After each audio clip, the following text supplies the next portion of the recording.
Olá pessoal, hoje a gente vai falar um pouquinho das técnicas laboratoriais aplicadas ao diagnóstico molecular, que é uma questão que cai bastante em concurso e tem várias aplicações aí no meio científico para a gente discutir. Então, nessa aula hoje, a gente vai relembrar um pouquinho dos mecanismos moleculares que a gente abordou em uma aula anterior e a gente vai falar de técnicas moleculares. Hoje, especificamente, a gente vai falar sobre PCR e algumas variações da PCR. A PCR nada mais é do que uma reação em cadeia da polimerase e é a principal técnica molecular utilizada no diagnóstico laboratorial. Então aí vai uma questão para a gente treinar e eu tenho certeza que no final da aula todo mundo vai resolver essa questão sem maiores problemas. Então, as técnicas moleculares, elas envolvem tanto o diagnóstico de doenças infecciosas, por exemplo, como também a genética forense. Então, a gente utiliza os ácidos nucleicos, que são moléculas que a gente falou em uma aula anterior, o DNA e o RNA. A gente utiliza essas moléculas para fazer o diagnóstico de doenças e utiliza também no teste de paternidade, na identificação de corpos, na caracterização de indivíduos. E para isso a gente precisa lembrar dos mecanismos que servem de base para essas técnicas de laboratório que a gente faz. Esses mecanismos são a replicação, que nada mais é do que a duplicação da molécula de DNA, ou seja, uma molécula de DNA servindo de molde para uma nova molécula de DNA. A transcrição, onde essa molécula de DNA ela serve de molde para a síntese de um RNA. E a tradução, onde esse RNA ele é traduzido em proteína. E aqui nessa aula tem um conceito super importante, que é o de transcrição reversa, onde um RNA ele serve de molde para a gente voltar à forma de DNA. E a gente vai falar disso daqui a pouco. Antes da gente entrar nas técnicas mesmo, é importante ficar claro como que a gente obtém aquele material, ou seja, o ácido nucleico, porque isso também cai muito em concurso. Então, para a gente ter o DNA e o RNA e poder aplicar nessas técnicas, a gente tem que obter alguma amostra do nosso paciente. Isso pode ser por coleta de sangue, por exemplo. A partir dessa amostra, a gente extrai o DNA e o RNA e armazena essas moléculas na sua temperatura adequada. Vale lembrar que como o DNA é uma fita simples, ele pode ser armazenado e manipulado sem maiores problemas, porque é uma molécula mais estável. Então, normalmente ele é armazenado em um freezer com temperatura de -20, enquanto que o RNA, por ser uma molécula mais instável, ele normalmente é armazenado a -70. E isso tem que ser bem fixado na cabeça de vocês, porque também é cobrado em concurso. Vale lembrar que essa amostra que a gente utiliza para obter esses ácidos nucleicos não necessariamente é só o sangue, a gente pode obter também da saliva, por exemplo, para fazer um teste de paternidade, a gente pode obter do sêmen para poder fazer um teste, por exemplo, em casos de abuso sexual, a gente pode obter de ossos para poder identificar quem é aquele cadáver, caracterizar aquela amostra. Enfim, uma vez que a gente obteve esse material genético, o DNA ou RNA, a gente vai submeter esse material genético a uma técnica. A principal técnica laboratorial na área de biologia molecular é a reação em cadeia da polimerase, ou PCR. A base para essa técnica é a replicação, que a gente viu agora há pouco, onde uma molécula de DNA dá origem a uma nova molécula de DNA. Como é que acontece essa amplificação? Então, no laboratório, a gente simula essa replicação que acontece dentro da gente. Essa replicação, ela é considerada um processo semiconservativo. Isso é muito importante e é preciso que vocês entendam. A molécula de DNA ela é uma dupla fita, como identificada aqui. No momento que ela vai ser replicada ou duplicada, a primeira coisa que acontece é a separação dessas duas fitas, ou desnaturação do DNA. E em seguida, uma nova molécula de DNA é sintetizada em cima daquele molde. Significa dizer que a partir de uma molécula de DNA, duas novas moléculas serão sintetizadas, onde essa molécula vai ter uma fita do DNA molde antigo e uma fita do DNA novo. Por isso é uma replicação semiconservativa. E aí a gente tem que relembrar e tem que estar bem fixo na nossa cabeça a regra básica para essa duplicação, que é uma adenina se liga com uma timina por 2 pontos de hidrogênio e uma guanina se liga com uma citosina por 3 pontos de hidrogênio. E não se esqueçam, esse é um processo semiconservativo. O princípio da PCR é essa replicação, então a gente simula isso dentro do laboratório. Então é uma técnica onde a gente vai amplificar, vai gerar várias cópias de uma sequência específica de nucleotídeos de um determinado organismo. Então vamos supor que esse seja o genoma completo daquele organismo e a gente precisa amplificar, ou seja, gerar várias cópias de uma região específica. Essa região específica a gente chama de DNA-alvo. Para conseguir fazer essa PCR, ou seja, essas cópias, essa amplificação dessa região-alvo, a gente utiliza alguns reagentes específicos.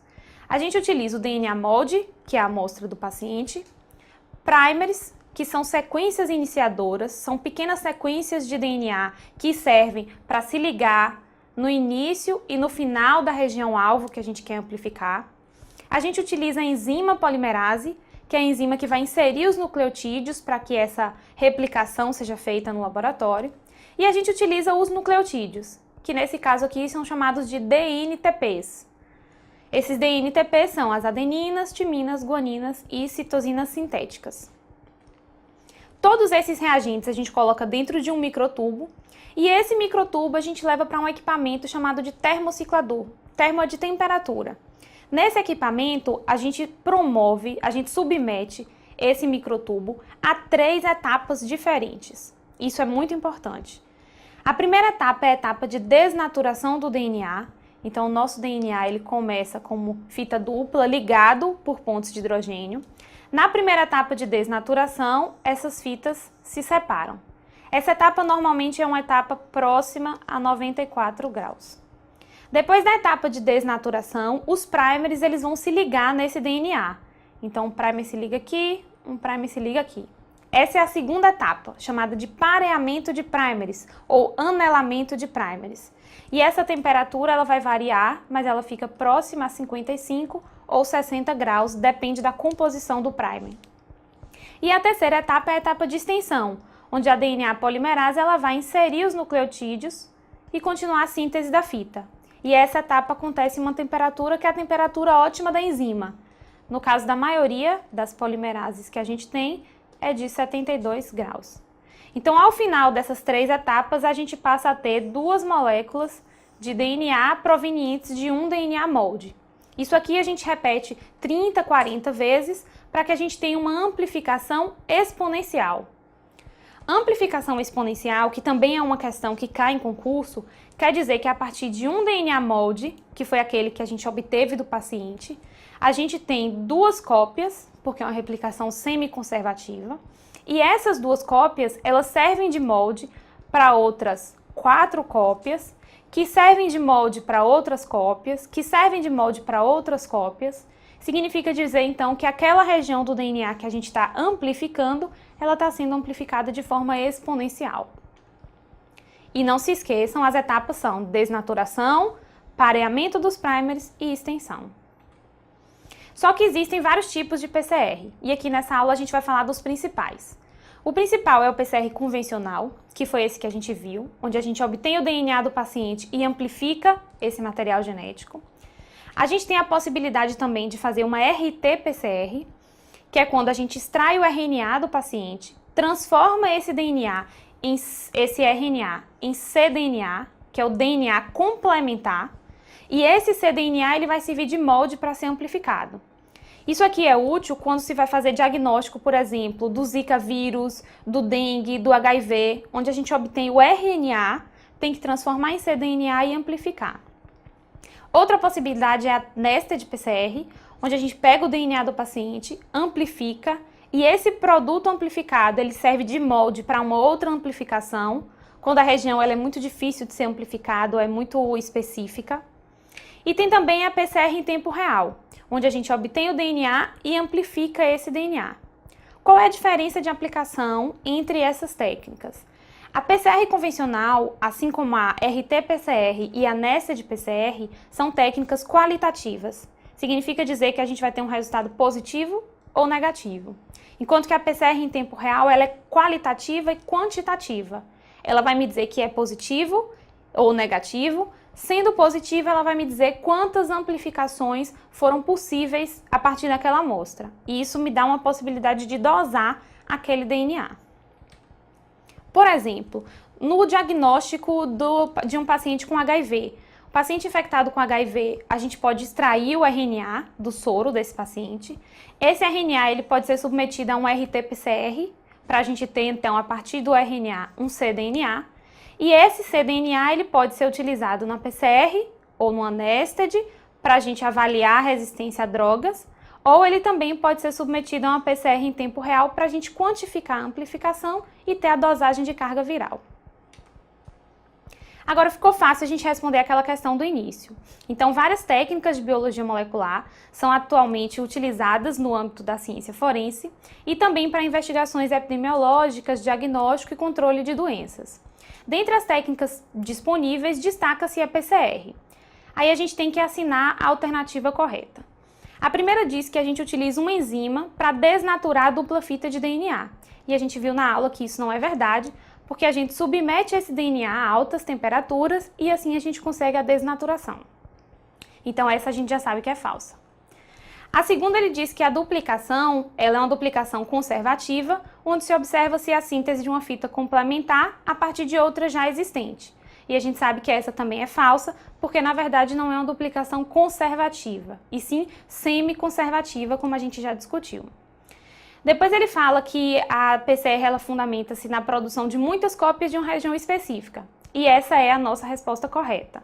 Se a gente quiser descartar a última resposta, ele diz que a gente precisa de enzimas de restrição para cortar o DNA, e isso não é uma molécula envolvida na PCR. Vamos ver agora o que cai em concursos mesmo para a gente aplicar essas moléculas. Então, uma série de variações baseadas da técnica de reação em cadeia da polimerase têm sido descritas na literatura e várias estão sendo padronizadas para o uso no diagnóstico. Como pode ser descrita a variação nesta de PCR? Aí ele dá para a gente várias alternativas. Eu tenho que me lembrar o que é nesta de PCR. Então, a gente tem uma sequência de DNA. Na primeira amplificação, a gente coloca primers, e a gente tem o produto amplificado, e esse produto amplificado é submetido a uma segunda etapa para a gente ter o produto de PCR final. A primeira alternativa diz que a nesta de PCR compreende duas reações de PCR consecutivas, sendo que o produto da primeira serve como alvo para a segunda. Essa é a nossa alternativa correta. A letra B diz que essa técnica é utilizada para amplificar o RNA, a gente já sabe que é falso. A letra C diz que a gente precisa de enzimas específicas e que a amplificação ocorre isotermicamente, não necessariamente dependendo de variações de temperatura. Isso também a gente viu que é falso. E a última diz que ela se diferencia da reação da PCR clássica porque utiliza mais de um par de iniciadores ao mesmo tempo. Isso também é falso, são duas etapas. A última questão diz que a técnica de PCR é considerada uma técnica revolucionária no âmbito da biologia e entre as suas vantagens ele pede para a gente assinalar a única alternativa incorreta. A gente precisa de pequenas quantidades de DNA. Essa é verdadeira. Basta pequenas quantidades porque é uma amplificação exponencial. É gerado um grande número de cópias da sequência específica. Mais uma vez, amplificação exponencial. A possibilidade de se utilizar DNA degradado a fragmentos de algumas centenas de pares de base. Essa também é verdadeira. Permite a separação de misturas de mais de 4 indivíduos no caso de uma contaminação. Também é verdadeira porque é específica para cada paciente. E a existência de kits comerciais para sua realização. Essa é a nossa alternativa incorreta. Hoje a gente ainda, infelizmente, não temos kits comerciais para a utilização de PCR. Bom, pessoal, hoje foi isso, a gente falou um pouquinho da PCR e em seguida a gente vai falar em uma outra aula de outras técnicas de biologia molecular que também podem ser utilizadas no diagnóstico laboratorial. Obrigada!